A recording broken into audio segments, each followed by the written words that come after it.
YouTube channel. आज है हमारे साथ सर सलमान फारसी, जो हमें रेडियोलॉजी फील्ड के हवाले से बहुत ज़्यादा इंपॉर्टेंट बातें बताएंगे। सर आप ये बताएं कि आपने ये फील्ड रेडियोलॉजी फील्ड क्यों चूज़ की? सबसे पहले तो इसका एक छोटा सा इंट्रोडक्शन वो ये है कि ये MIT मैंने किया है और ये रेडियोलॉजी फील्ड इस वजह से चूज़ की क्योंकि ये एक डायग्नोस्टिक फील्ड है और किसी भी हॉस्पिटल के लिए जो डायग्नोस्टिक फील्ड होती है उसकी बैकबोन होती है और कोई भी डिपार्टमेंट ऑर्गेनाइजेशन उसकी जो बैकबोन होती है वो उसी बेस के ऊपर ही अपनी एक्सीलेंसी गेन करता है। तो हमारे जो सर्जन्स, हमारे जो डॉक्टर्स हैं, वो इसी बेस पे, हमारी डायग्नोस्टिक बेस पे अपने ओपिनियन देते हैं, देन वो अपने प्रोसीजर्स परफॉर्म करते हैं। सर आप हमें ये बताएं कि आपको इस यहाँ तक पहुँचने में कितने साल लगेंगे? सबसे पहले कोई भी एक जो बिगिनर स्टूडेंट होता है उसके लिए ये होता है कि सबसे पहले उसको FSC करनी चाहिए, प्री मेडिकल कर ले और उसके बाद मुख्तलिफ यूनिवर्सिटीज़ हैं जैसे कि हमारे पब्लिक सेक्टर में या प्राइवेट सेक्टर में यूनिवर्सिटीज़ हैं, वो BS MIT करवाती हैं। आपने 4 ईयर वो करना है और आपकी 16 ईयर एजुकेशन हो जाएगी। देन आप किसी भी हॉस्पिटल या किसी भी ऑर्गेनाइजेशन, किसी भी डायग्नोस्टिक सेंटर के लिए एलिजिबल हो जाते हैं कोई भी जॉब करने के लिए। सर ये रेडियोलॉजी फील्ड तो बहुत एक्सपेंसिव है, लेकिन मैं तो आपकी स्टोरी जानती हूँ। आपने ये वाली field own scholarship private university से कैसे की?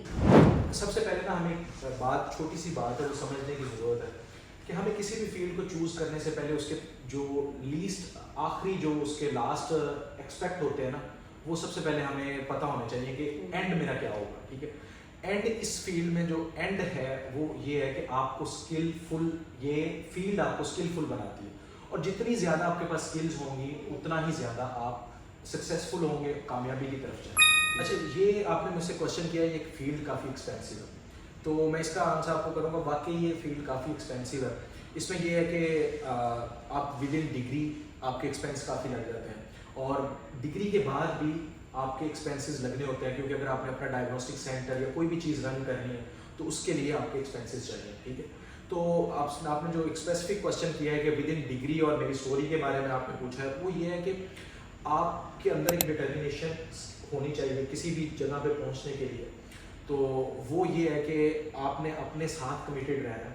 वो आप इस वे में ले सकते हैं उस चीज़ को कि अगर आपके पास एक्सपेंसेस नहीं है तो बहुत सी यूनिवर्सिटीज़ हैं जैसे कि प्राइवेट सेक्टर में university of management technology, garrison है और यूनिवर्सिटी ऑफ लाहौर है, स्पीगर है, ये BS MIT करवाते हैं। तो ये हमारे पास मुख्तलिफ एक्टिविटीज़ के ऊपर, गेम बेस के ऊपर और मुख्तलिफ और बेसिस होती हैं जिसके ऊपर हमें ये स्कॉलरशिप प्रोवाइड करते हैं। अब जब ये स्कॉलरशिप हमें देते हैं तो देन हमारी जो ये फील्ड या पूरा BS है वो फ्री ऑफ कॉस्ट हम कर सकते हैं। ठीक है, ये तो बहुत अच्छी तो बात है। ये इसमें ये है कि एक बच्चे के ऊपर उसके माँ बाप की तरफ से जो प्रेशर या वैसे उसने अपने जो सोसाइटी की तरफ से प्रेशर होता है उसको बेयर करने के लिए ये बहुत ही अच्छा उसके पास चांस है कि वो अपनी जो को करिकुलर एक्टिविटीज़ हैं उसमें एक्टिव हो और देन वो ये चीज़ें गेन कर सके। अच्छा, जो स्पेसिफिकली आप मेरी स्टोरी के बारे में आपने बोला है उसमें यह है कि मैंने भी same as it is game base पे एडमिशन लिया, यूनिवर्सिटी ने मुझे एडमिशन दिया, देन मैंने फ्री ऑफ कॉस्ट अपनी डिग्री को कंटिन्यू किया। और आपने कौन सी गेम की थी? मैंने वुशु की एडमिशन लिया। स्पोर्ट्स में आपका स्पोर्ट्स, वुशु स्पोर्ट्स गेम की बेस के ऊपर मेरा यूनिवर्सिटी में एडमिशन हुआ था और मैंने फ्री ऑफ कॉस्ट अपनी डिग्री की। बिल्कुल फ्री ऑफ कॉस्ट में आपका हुआ था? जी, इसमें यही होता है, बिल्कुल फ्री ऑफ कॉस्ट होता है, लेकिन इसमें थोड़ा बहुत एक्सपेंसेस होते हैं जो आपने देने होते हैं, जैसे कि रजिस्ट्रेशन फीस, लाइक ऐसी चीज़ें होती हैं। तो वो किसी भी मतलब गवर्नमेंट यूनिवर्सिटी में भी अगर आपका एडमिशन हो तो वो आपने पे करना होता है। तो आप मुझे ये बताएं, आपको पूरी डिग्री में आपके कितने पैसे लगे? मतलब टोटल फीस तो आप देखते हैं 12 लाख, 14 लाख, 16 तकरीबन लाख। अगर देखा जाए पूरी डिग्री में 4 ईयर में तकरीबन लाख 2 लाख के करीब मेरे इन्वेस्ट हुए होंगे। जहाँ पे हम टोटल फीस देखते हैं 16 लाख, 18 लाख, वहाँ पे आपका सिर्फ 1 लाख लगा है। जी, अगर स्पोर्ट्स के साथ जाना ये बहुत फायदेमंद है। जी, ये मैं खुद करेज करूँगा आपके ऑडियंस को भी कि आप इसी फील्ड की तरफ आएँ। इसमें ये है कि आप एक स्किलफुल और जैसे हमारा माशरा किसी और एक्टिविटीज़ की तरफ जा रहा है तो इसको पहले तो गेम एक्टिविटीज़ के ऊपर आना चाहिए और देन फिर अपनी स्टडी को कंटिन्यू करना चाहिए और अपने माँ बाप को और अपनी आने वाले फ्यूचर को सपोर्ट करना चाहिए। वेल डन सर, आपकी स्टोरी तो बहुत ज़्यादा, आपकी जो जर्नी है यूनिवर्सिटी लाइफ की, आपकी जो एक्सपेंस है वो बहुत ज़्यादा, मुझे तो बहुत इंटरेस्टिंग लगी क्योंकि ऑडियंस को, अगर कोई स्टूडेंट्स है उन्हें कल को किसी भी फील्ड में एडमिशन लेना है, वो इस तरह से स्पोर्ट्स के जो स्पोर्ट्स में है ऑलरेडी, उनके लिए तो फिर किसी भी फील्ड में जाना बहुत आसान हो जाएगा। और आप बता रहे हैं जैसे कि 1 लाख तक ही एक्सपेंस आएगा, तो वेरी इंटरेस्टिंग। सर आप मुझे ये बताएं, क्या जो अब जो स्टूडेंट है, आने वाले स्टूडेंट्स हैं, उनको रेडियोलॉजी फील्ड में आना चाहिए? कोर्स आना चाहिए, क्योंकि ये फील्ड में काफ़ी गैप है अभी। वैसे बहुत सी यूनिवर्सिटीज़ ने इसको ऑन कर लिया है, काफ़ी लोग मतलब इस तरफ आ रहे हैं, लेकिन इसमें गैप है। अच्छे जो टेक्नोलॉजिस्ट हैं वो नहीं है, ठीक है, क्योंकि ये एक स्किलफुल, जैसे मैंने सबसे पहले आपको बताया कि ये स्किल्स बेस्ड के ऊपर हम इस अपनी पूरी फील्ड को लेंगे, स्किल बेस्ड है, क्योंकि इसमें अल्ट्रासाउंड, MRI, CT और एंजियोग्राफी, फ्लोरोस्कोपी, ये सारी स्किल्स बेस्ड चीज़ें हैं। जितना ज़्यादा आप इस फील्ड में अपने आप को इन करेंगे, उतना ही आप गेन करेंगे और फिर उतने ही अच्छे आप टेक्नोलॉजिस्ट बनेंगे। सर आप मुझे एक बहुत इंपॉर्टेंट सवाल बताएं, बहुत लोगों का है कि हम इस फील्ड में आएंगे, क्या पता इसका स्कोप है या नहीं। आप मुझे ये बताएं कि इसका पाकिस्तान में और अब्रॉड में इनका क्या स्कोप है? सबसे पहले अगर पाकिस्तान का देखा जाए ना, तो पाकिस्तान में एज सच वो ये जो फील्ड है ना ट्रैक पे नहीं है, ठीक है, लेकिन ये आ जाएगी आने वाले दौर में, जैसे हमें नज़र आ रहा है चीज़ें कि क्योंकि बहुत से लोग इसकी तरफ आ रहे हैं, तो अब ये चीज़ काफ़ी ज़्यादा इनहांस हो रही है। तो इंशाल्लाह ये फील्ड पाकिस्तान में आने वाले दौर में ग्रो करेगी। अलाइड हेल्थ साइंसेज का एक पूरी काउंसिल है जो इसके ऊपर काम कर रही है, तो आने वाले दौर में बहुत अच्छी न्यूज़ इनकी तरफ से मिलनी शुरू हो जाएगी।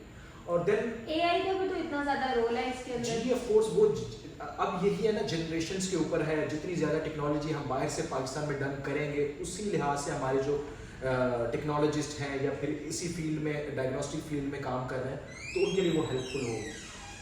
सेम एज इट इज़ इसके बाद जो अब्रॉड का सारा सेटअप है, उसमें ये है कि अब्रॉड में कहीं भी आपने जाना है, जैसे कि ऑस्ट्रिया है, जर्मनी है, लाइक UK, बरतानिया और न्यूजीलैंड, ऑस्ट्रेलिया, अमेरिका, USA, आपने इन कंट्रीज़ में जाना है तो आपको एक स्पेसिफिक लाइसेंस चाहिए किसी भी कंट्री में काम करने के लिए, किसी भी कंट्री में जाने के लिए। तो वो स्पेसिफिक लाइसेंस अगर आप हासिल कर लेते हैं, तो देन आप उसके बाद अपनी जॉब हंट करें, देन आपका वीज़ा हो जाता है और आप पाकिस्तान से बाहर चले जाते हैं और एक अच्छे सेटअप में जाके अपनी इसी फील्ड को कंटिन्यू कर सकते हैं। उसमें ये होता है कि जैसे कि जर्मनी, ऑस्ट्रिया, इन कंट्रीज़ में आपकी जैसे कि यूरोपियन लाइसेंस होते हैं, ठीक है, आपने वो यूरोपियन रेडियोलॉजिकल सोसाइटीज़ हैं, उसमें आप अपने आप को रजिस्टर करें, देन आप लाइसेंस की तरफ जाएं और आपके लिए बहुत अच्छी अपॉर्चुनिटी है। देन जो कि UK यानी कि बरतानिया, उधर हमारे पास HCPC है, उसका लाइसेंस है, ठीक है, हम पाकिस्तान में बैठ के ही उसको अपना रजिस्टर कर सकते हैं। Then same as it is Ireland में कोरो रजिस्ट्रेशन होती है, सेम उसकी भी वेरिफिकेशन, लाइक जो सारा हमारी डॉक्यूमेंटेशन होती है वो सारा कुछ पाकिस्तान से होता है, ऑनलाइन होता है। तो हमें उन सब चीज़ों के ऊपर, उन पैरामीटर्स के ऊपर पूरा उतरना होता है और उसके बाद हमें वो लाइसेंस दे देते हैं। देन फिर हमें इंडीड, लिंक्डइन, मुख्तलिफ जो हमारे पास प्लेटफॉर्म है, उधर जाके हम अपनी CV बनाते हैं, देन हम जॉब हंट करते हैं और सेम एज इट इज़ हमें वीज़े मिलते हैं। और पाकिस्तान से बहुत से लोग, हमारी फील्ड के लोग बाहर गए हैं और बहुत अच्छा कमा भी रहे हैं, अर्निंग भी उनकी अच्छी है और देन आप पाकिस्तान में भी सपोर्ट कर रहे हैं। सर आप मुझे एक क्वेश्चन और बताएं कि अगर हम पाकिस्तान में रहकर अपना सेटअप खोलने की कोशिश करें, तो क्या एक टेक्नोलॉजिस्ट अपना सेटअप खोल सकता है? जी ओपन कर सकता है, लेकिन उसको उस तरह इजाज़त नहीं है जैसे कि एक MBBS को या कोई रेडियोलॉजिस्ट को इजाज़त है। हमें उस चीज़ की परमिशन नहीं है। हाँ, हम ओपन कर सकते हैं अगर हमारे पास एक्सपेंसेस हैं, हमारे पास वो सब चीज़ें हैं कि हम अपने मशीन्स CT, MRI या फ्लोरोस्कोपी लाइक अपनी मशीनें इंस्टॉल कर लें। देन हमें एक साथ रेडियोलॉजिस्ट रखना पड़ेगा, ठीक है, वो रेडियोलॉजिस्ट हमारे साथ होगा और हम मतलब एज अ टेक्नोलॉजिस्ट काम कर रहे होंगे। तो वो ये होगा कि हम ऑफ कोर्स ये फील्ड में काफ़ी ज़्यादा अर्निंग है, तो आप थोड़े से पैसे इन्वेस्ट करके बहुत ज़्यादा कमा सकते हैं। थैंक यू सर आपके आने का। मेरे ऑडियंस को मुझे उम्मीद है कि बहुत सारे सवालात के जवाब मिल गए होंगे। अगर आपके ज़हन में फिर भी कोई क्वेश्चन है तो आप मुझे कमेंट सेक्शन में कमेंट कर सकते हैं, मेरे से पूछ सकते हैं, आपके हर क्वेश्चन का मैं जवाब दूंगी। अगर आपको मेरी वीडियो पसंद आई है तो वीडियो को लाइक करें, कमेंट करें और शेयर करें। अपना बहुत ज़्यादा ख्याल रखें। मिलते हैं नेक्स्ट वीडियो में, तब तक के लिए अल्लाह हाफिज़।